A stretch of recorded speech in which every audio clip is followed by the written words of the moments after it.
我老公有一个奇葩的病人，他还无数次地跟我吐槽他又笨又蠢，会得抑郁症就是活该，什么事儿也做不好，治好了也是白治。他十分嫌弃那女人，甚至亲手将她送进了精神病院。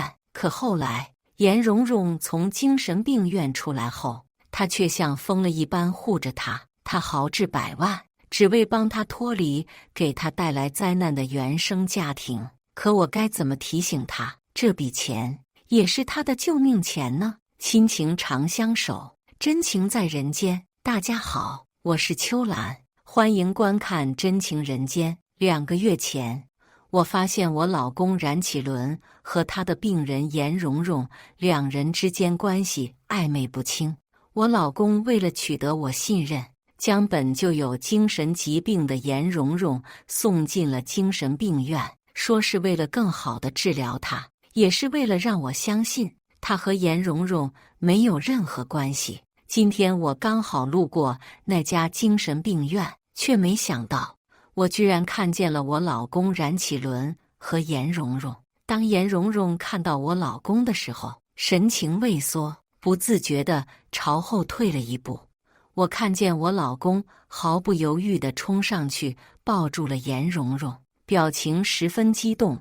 颜蓉蓉，我想我还是离不开你。此时我就站在冉启伦身后，看着身为我的丈夫的冉启伦和别的女人抱在了一起，还说着离不开他。颜蓉蓉盯着冉启伦，红了眼眶，声音哽咽着说着：“冉启伦，你就不能放过我吗？”冉启伦听到后，他急了，气冲冲地说：“你别忘了，是你先来招惹我的，我凭什么要放过你？”谁料颜蓉蓉一把推开了冉启伦，指着我的方向，崩溃地说道：“你老婆在那里，你能不能别来找我了？我和你没有任何关系。”冉启伦身体僵硬地转过了头，看见了我后，表情有些凝固了，死鸭子嘴硬地说道：“雪姨，你怎么来了？你别误会，我和颜蓉蓉什么事都没有。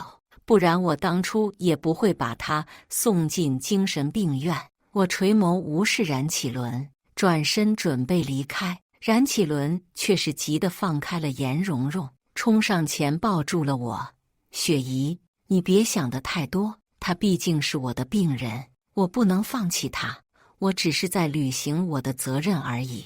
你千万不要误会，毕竟我和他这种蠢货没可能在一起。”我被冉启伦紧紧地抱住，动弹不得，不咸不淡地说了一句：“我相信你，所以把手放开，你把我勒疼了。”冉启伦尴尬地笑了笑，放开了手，整个人却紧紧地贴上了我。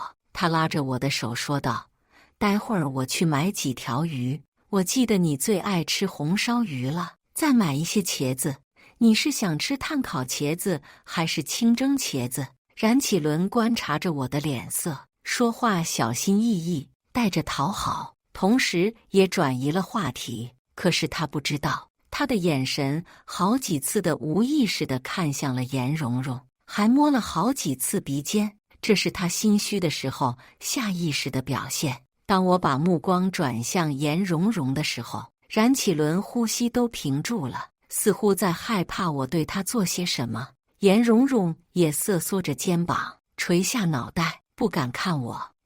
谢雪姨，你能不能不要想得这么多？我和颜蓉蓉没有任何关系，只是普通的医者和病患的关系罢了。我刚想对颜蓉蓉说一句，让她好自为之的时候，冉启伦就心虚地朝我大吼。冉启伦只是一个入赘的，和我结婚这2年来，别说朝我吼一句，就是说话稍微大声一点都不敢。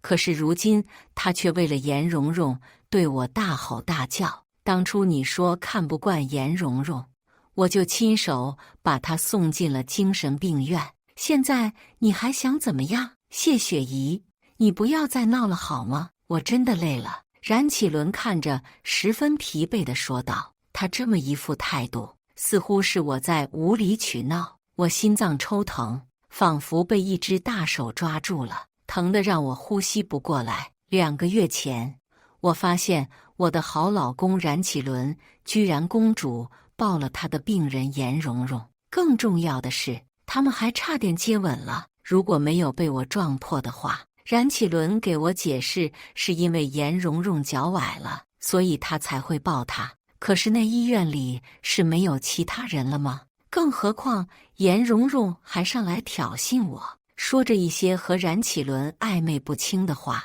这让我更加不能忍受。于是我问冉启伦，是想要离婚和他的病人颜蓉蓉在一起，还是要我？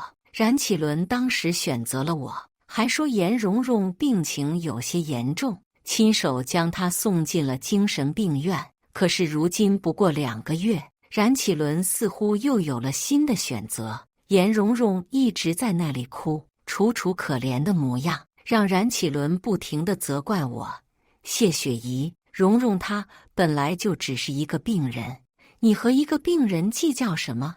你是不是太过冷漠无情了？我知道你是一个商人，商人逐利，可是蓉蓉她也没危害到你，更何况她只是我的一个病人，你又何必这么容不下她？冉启伦一边恶声恶气地责怪我，一边又柔声细语地安慰着颜蓉蓉：你放心，我这次绝对不会再退让一步，把你送进精神病院。你只是我的一个病人。是谢雪怡她生性嫉妒，想得太多了，别哭了，哭得太多就会变丑哦。乖乖，我带你回去治病。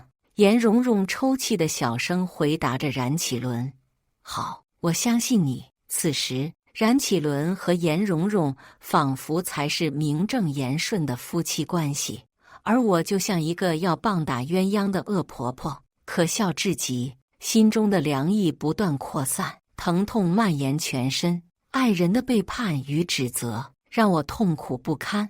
我看着亲密无间的2人，突然想笑，可是笑着笑着却又泪流满面。以前冉启伦从来不会指责我，对我大吼大叫一声，甚至只要看到我，他原本凶巴巴的语气都会温和下来。他曾抱着我说：雪怡，你是我老婆，我怎么可以对你大吼大叫？那不成渣男了吗？他说：我要和你在一起一辈子。可是如今看着郎情妾意的2个人，我眼底发黑，脑袋像是被重锤击打过，极度疼痛。现在冉启伦爱着的人又是谁？颜蓉蓉。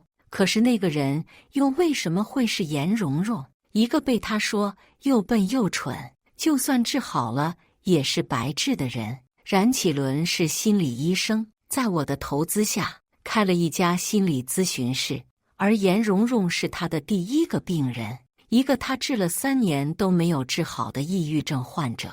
冉启伦刚毕业，颜蓉蓉就找上门来，坦言说自己是抑郁症患者，希望冉启伦能帮帮他。而那个时候，我和冉启伦都还没有结婚，只是在交往。这1年，我总能听到冉启伦对我吐槽颜蓉蓉性格又蠢又笨，这样的人居然还考上了大学。我都告诉他好多次了，既然原生家庭不幸福，那就离原生家庭远一点。他倒好，非要眼巴巴地凑上前，病得更严重了，医生的话都不听，还想让我治好他，当我是神医在世啊。等我明天就告诉他，他这么蠢的人我不治了。但是冉启伦却并没有放弃颜蓉蓉。第2年的时候，我和冉启伦结婚了。可是结婚那天，颜蓉蓉抑郁症犯了要自杀。冉启伦当着我们2人父母亲戚的面，也不顾我的脸面，毫不犹豫地选择逃婚，去救颜蓉蓉。那时的我不明白地质问他，那可是我们的婚礼，你为什么要逃婚？冉启伦却有理有据，耐心解释地对我说，颜蓉蓉要自杀，这好歹是一条生命，我总不能见死不救吧。听他的解释，他只是不想见死不救，担负一个杀人犯的罪名而已。可是明明解决这件事的方法有很多，他却偏偏选择了最偏激的一种。等到第3年，也就是今年的2个月前，冉启伦和颜蓉蓉抱在了一起，还差点接吻。颜蓉蓉更是对我挑衅地说道：“嫂子，冉哥哥只是我的医生而已，你不会吃醋了吧？嫂子别想太多，虽然我和冉哥哥又抱又亲，但是冉哥哥只是我的药罢了，我们之间的关系还是很清白的。”被这么挑衅的我，给冉启伦下了最后的通牒：要么他选择我，让颜蓉蓉离开他，要么他和我离婚，和颜蓉蓉在一起。冉启伦毫不犹豫地选择了和我。他对我说：“颜蓉蓉只是一个又蠢又笨的病人，我为什么要和她在一起？老婆，我这就把她送进精神病院，让其他医生好好给她治疗。”所以颜蓉蓉被冉启伦亲手送进了精神病院，可是他却又亲手将她接了出来。如果说他们之间没有半分感情，我是不信的。冉启伦刚才和我说的红烧鱼和炭烤茄子不知下落，但他的人我却知道在哪里，无非就是和颜蓉蓉待在一起，而我一个人坐在空荡荡的房间里，心里一片凄凉，痛苦又绝望。我和冉启伦之间的感情出现了裂缝，而这道裂缝也永远不会再合拢。我看向窗外，窗外不知是哪个有钱人正在燃放着盛大而又绚丽的烟花，美丽而又凄凉。与此同时，颜蓉蓉给我发来了一张照片，是她和冉启伦一起看烟花的照片。颜蓉蓉语气挑衅地说道：“嫂子，冉哥哥说抑郁症就要多看看好看的，所以他给我放了满城烟花，你可千万不要误会。”而他的朋友圈又更新置顶了一条，是他高高兴兴地摆脱了原生家庭，并且对帮助他的冉启伦的一些感谢。谢谢冉哥哥，出了100万，买断了我和我赌鬼父亲之间的关系。从此以后，我只有冉哥哥一个亲人。颜蓉蓉原生家庭确实不好，妈妈早早的生病离世，爸爸是个赌鬼。可是这不是他来吸我的血的理由。冉启伦当初和我结婚的时候，就和我签订了婚前协议。我爸有个公司，而我继承了公司，成了总裁，手中挺有钱的，而他本身没钱，所以只是想向别人证明他和我结婚，并不是图我的钱，只是单纯的喜欢我。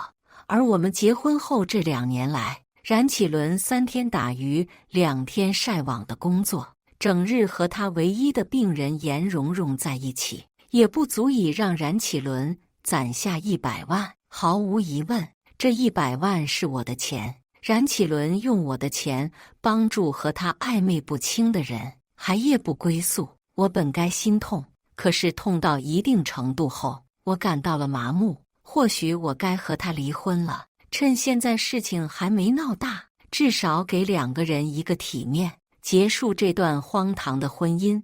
我就躺在沙发上睡了一宿。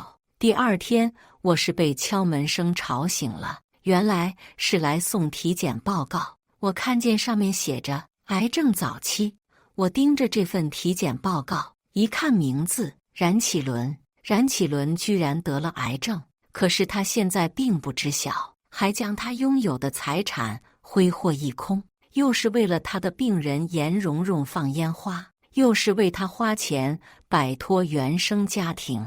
癌症就算是早期，要治疗也是要花很多的钱。如今冉启伦手里又有什么钱呢？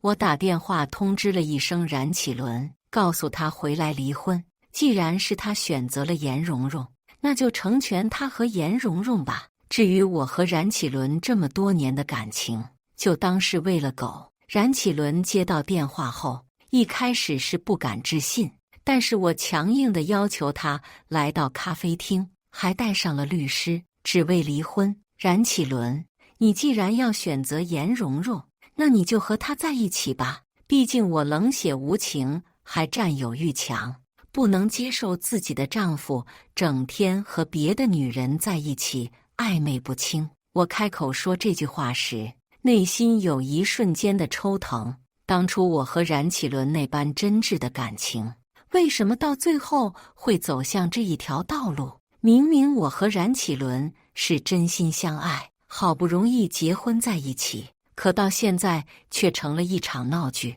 只能惨淡的收场。雪姨，我不同意离婚。我们之间这么多年的感情，你就不能选择相信我一次吗？我和颜蓉蓉什么事也没有，我们不要离婚，好吗？冉启伦脸色苍白，眼神中带着恳求，语气更是真挚无比。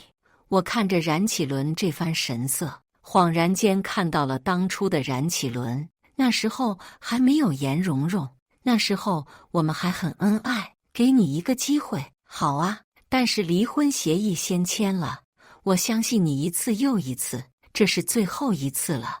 我眼神空洞地看着冉启伦，语气带着些许痛苦。冉启伦让我相信他一次，可是我又何止相信了他一次，他又何止背叛伤害了我一次。当初我们结婚度蜜月的时候，颜蓉蓉整日闹自杀，说要见冉启伦。我告诉冉启伦，这些日子我就想要个安静，你就不能放弃颜蓉蓉一次吗？我可以给他安排别的心理医生。冉启伦毫不犹豫地拒绝了我。雪姨，度蜜月什么时候都可以，但是人命就只有一条，我们不能为了享乐而放弃一条活生生的人命，更何况我也不能看着一条活生生的人命死在我的手里。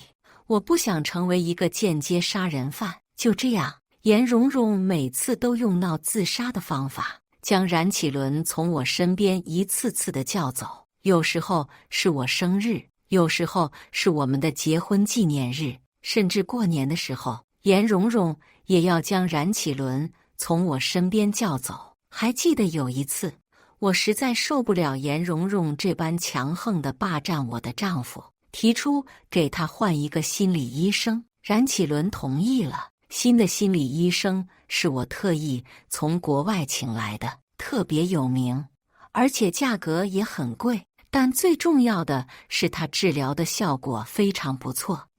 冉启伦了解到他的履历后，虽然还是有些不放心，但因为我的原因，选择了让他试一试。就在那次心理诊疗室的时候，颜蓉蓉情绪崩溃地跑出了房门，说那位心理医生想要侵害她。她说自己很害怕，整个人都扑进了冉启伦的怀中。那位金发心理医生听到颜蓉蓉的指责后，选择为自己辩解：谢小姐，你是知道我有自己的爱人的，并且颜小姐与我喜欢的相差太大，何况还有监控可以为我证明。冉启伦却是脸色漆黑，不管不顾事情的真相，斩钉截铁地说：请你离开，我现在没报警，算是给雪姨一个面子。她永远是这样，毫不犹豫地会选择颜蓉蓉说的话。而我也为了证明金发医生的清白，调查了监控，发现金发医生并没有做出任何出格的动作。我还特意将监控给冉启伦看，但是他却只是敷衍的点头。我相信你，但是蓉蓉还是由我自己治疗吧，毕竟我都治了她2年了，太多的失望堆积在一起，让我和她的感情一点点的在这2年里被磨碎了。而我也终于下定决心要和冉启伦离婚了。冉启伦一直和我说，他和颜蓉蓉只是医生和病人的关系，让我不要想得太多。我信了他一次又一次，可是这次我骗不了我自己，所以我和他离婚，势在必行。离婚协议签了吧，我相信你，但是你也别辜负我。我将离婚协议推给了冉启伦，冷淡地说着。冉启伦脸色很不好，嘴唇都泛着些白，苦笑着说道：我签，但是我和蓉蓉只是普通的医生和病人的关系而已。他总是这么说，搞得好像我心里龌龊似的。而如今下定决心的我，早已不愿意理会他了。于是我也敷衍着说道：“那你就快点签下吧，这只是给我们2个人的一个体面而已，免得到了最后互相……”我话还没有说完，冉启伦的电话响了，是颜蓉蓉打过来的。冉哥哥，你能来见见我吗？我一个人好害怕，我好像呼吸不过来了，我是不是抑郁症又犯了？冉启伦开的外放，我听到了颜蓉蓉这般娇柔造作的声音，而冉启伦却毫不犹豫相信了颜蓉蓉，连离婚协议都不签，就匆匆地离开了。雪姨，离婚这件事以后再聊，蓉蓉又犯病了，我得去看看。冉启伦起身离开，临走时还丢下了这句话，而我看着明明应该被他签下的离婚协议，很久都不曾眨眼。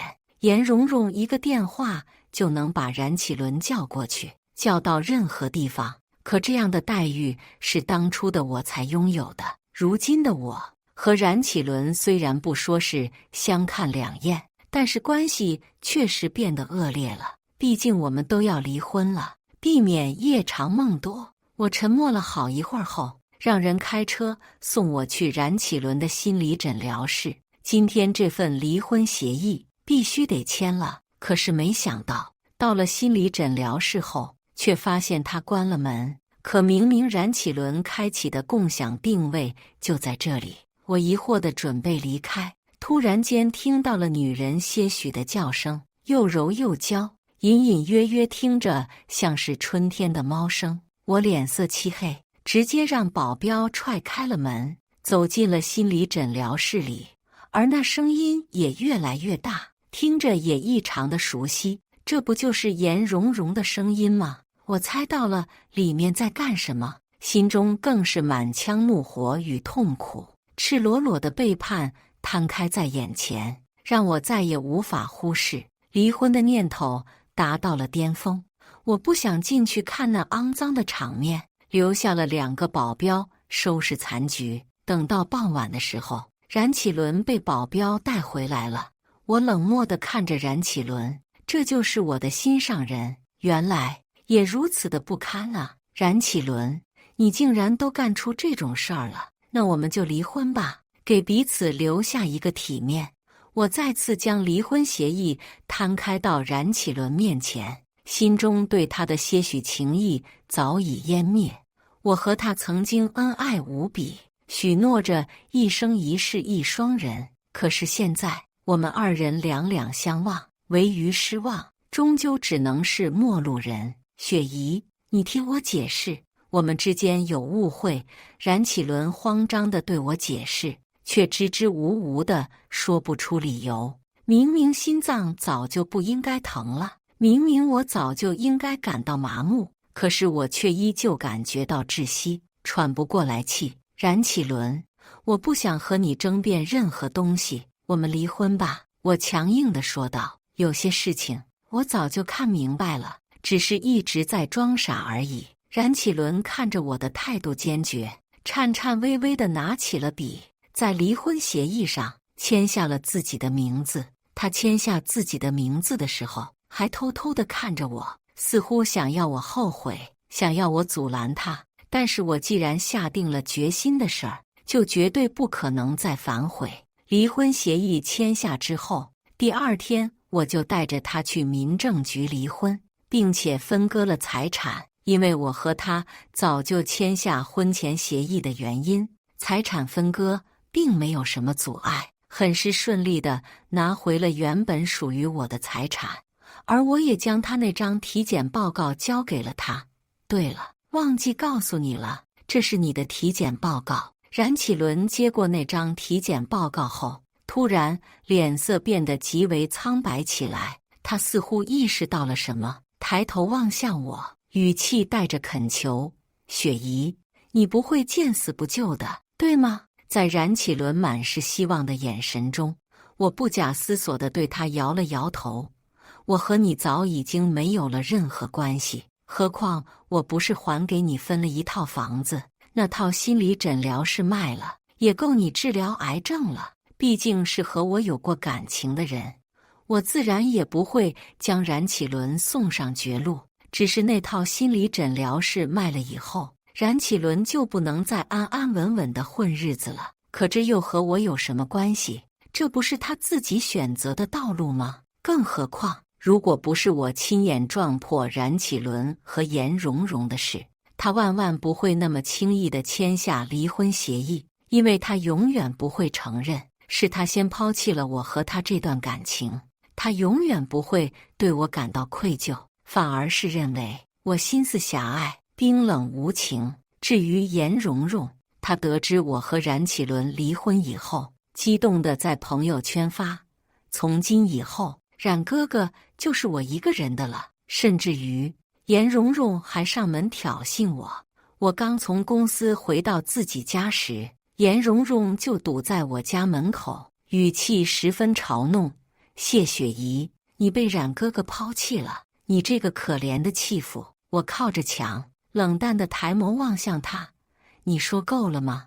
你也不过是冉启伦的一个病人而已，难不成他还会和一个病人结婚吗？颜蓉蓉听到我这句话后，笑得癫狂：怎么不会？我告诉你，我和冉哥哥会结婚，然后永远在一起。我笑着刺激他：真的吗？我不信。很简单的激将法，可是颜蓉蓉却偏偏上钩了。我听说颜蓉蓉最近一直找冉启伦要个名分，冉启伦也不知是怎么想的，还真就和颜蓉蓉在一起了。冉启伦和颜蓉蓉直接去民政局办理了结婚，领完证后，颜蓉蓉恨不得昭告全天下，把所有认识他和冉启伦的人都说了个遍，还特意跑到我面前，将结婚证拿给我看，看看，冉哥哥和我结婚了。我说过，他永远只会是我一个人的。现在我不是冉哥哥的病人，我是他唯一的妻子。颜蓉蓉在我面前耀武扬威地说着，似乎想要看我破防，可我却淡淡地说着：恭喜啊，相信你们夫妻在一起一定会渡过难关。冉启伦虽然得了癌症，但只是初期，还是可以努力赚钱治疗的。颜蓉蓉听到前面那句话，笑得嘴角都要裂开了。可是当她听到后面我说的那句话时，脸上布满了不可置信。你骗我！冉启伦怎么会得癌症？颜蓉蓉尖锐的叫声响起，甚至她都不叫冉启伦冉哥哥了。颜蓉蓉显然是有些破防了，她恶狠狠地瞪了我一眼：你个胡说八道的家伙，我看你就是在故意咒冉哥哥。接着颜蓉蓉似乎想起来了什么，又是得意地说：你和冉哥哥离婚，财产平分，几千万的家产，还怕一个癌症吗？确实是几千万的家产，不过这些钱都是我的，还签了婚前协议。如今离婚以后，冉启伦更是半点都沾不到。于是我眼神故作怜悯地看着颜蓉蓉，假装惊讶地说：你难道不知道冉启伦和我签了婚前协议，他可是分不到我一点钱。不过我这个人心地善良，给他留了一套房子，要是卖出去也有几百万，够治病了。至于会不会剩钱，癌症那么费钱，怎么可能会剩下钱？颜蓉蓉听到我的话后，脸色青一阵白一阵，五彩缤纷的，煞是好看。我见刺激还不够，又懒洋洋地说了两句：以后还得辛苦你这个病人，和冉启伦赚钱养家。毕竟冉启伦可就只有那一套房子，剩下的钱早就为了帮你摆脱原生家庭花完了。颜蓉蓉被我这句话打击得连连后退，摇着头，嘴里嘟囔着不可能。我好心地提醒了她一句：实在不相信，也可以去问问冉启伦，他总不能也陪我演戏骗你吧？颜蓉蓉去问冉启伦我说的这些话的真相了。当颜蓉蓉得知冉启伦身患癌症，并且没了任何钱财，只有一套房子的时候，她脸色苍白，都快要吐血了。我是她，我也得吐血。精心谋划3年，到头来却竹篮打水一场空。和冉启伦离婚后，我就派人查了颜蓉蓉。首先，抑郁症是装的；其次，她那原生家庭是假的，所以她装了这3年，只不过是为了从冉启伦这里骗钱而已。再加上当初我们那个婚前协议，只是向双方父母透露了，其他人并不知晓，所以颜蓉蓉还一直打算冉启伦和我离婚后平分我的钱财，而他再从冉启伦手中套取钱财。可惜颜蓉蓉的算计终将成不了，而到了这里，我也没再叫人关注了，顺便还给自己换了个新的房子，免得有的人找上门来打扰我生活。等到我再次听到颜蓉蓉和冉启伦的消息后，是冉启伦面容沧桑地找上了我。冉启伦此时佝偻着背，像一具骷髅，浑身血色全无。雪姨，求你救救我！我反问他，我不是给你留了一套房子吗？你要是卖了，那些钱足够医治你的癌症了。却不料，冉启伦绝望地说着，颜蓉蓉卷了我的钱跑了。原来是这样，颜蓉蓉把冉启伦卖房子的钱骗走以后，跑到了不知什么地方。虽然他们2个结了婚，但是颜蓉蓉藏得太好了，冉启伦找不到她，这才找上了我。我冷淡垂眸，我与你已经没有任何关系了。冉启伦和我打感情牌，我和你这么多年的感情，你若是说抛弃就抛弃，那算什么了？算你记性好，算我倒霉。说完这句话后，我就让保镖拦着冉启伦离开了。后来听说冉启伦因为癌症去世了，而颜蓉蓉作为诈骗犯被捕关入了监狱。本来判的是有期徒刑，但是或许是身体不好，在监狱里去世了。不过这些与我都没有任何关系了。如今的我摒弃了这些感情，在商界大有作为。至于以后，我看着落地窗外的太阳，以后就再说吧。感谢大家的观看，欢迎大家在下方评论区讨论。如果你喜欢这类故事，记得点击订阅《真情人间》，并分享给更多的人，这会对我帮助很大。再次感谢大家的观看。